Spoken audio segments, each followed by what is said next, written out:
Asarlarda keltiriladi, Musa alayhissalom zamonlarida yomg'ir yog'may qo'ydi. Shunda Alloh taolodan Musa alayhissalom duo qilib yomg'ir so'radi.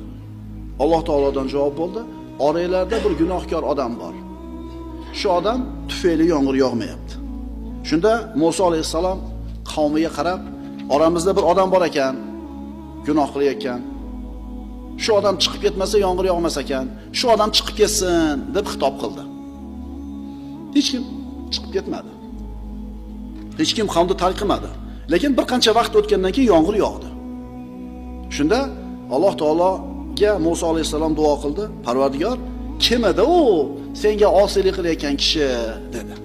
Alloh taolo aytdi: "Ey Musa, seni so'zingdan ajablanaman. U bandamni osiy bo'lib turgan paytda sharmanda qilmay yashirdim-u, endi tavba qilganida oshkor qilaymi?" dedi. Alloh taolo osiy bandasini ham modomiki o'zini o'zi sharmanda qilmayaptimi, nima qilyapti? Bor, shunaqa odamlar bor, urug'ingizda bor, mahallangizda bor, jo'rangizda bor, poylab yuradi. Shu bitta xato qilsa ko'tarib chiqib, mana shu odam yaxshi odam bo'lmaydi.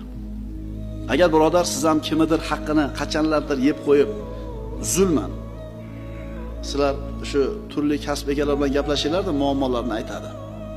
Mansabingiz bilan qo'rqitdingiz. Quvvatingiz bilan qo'rqitdingiz. Agar shunaqa qilib kimnidir haqqini yeb bermasdan chiqib ketgan bo'lsangiz, ustalarni uydan chiqarib yuborayotganlarni ko'p eshitamiz. Usta zo'r qilgan ishdi. Endi pulni olishga kelganda mana qilsan, naqli bermay qo'yganlar bor ekan.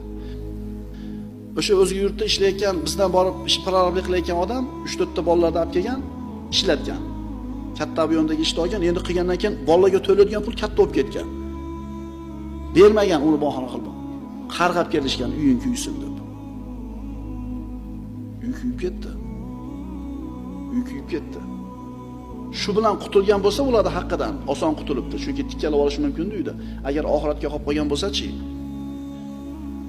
Shuning uchun uyda usta ishlayotgan boyvachchalar, odam ishlatayotgan prorablar qilayotgan ishini haqqini beringlar.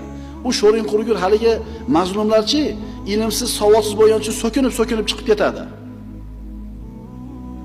Seni Allohga qo'ydik desin-da, tamom bo'ladi shu odam. Alloh Karim, Alloh avf qiladi.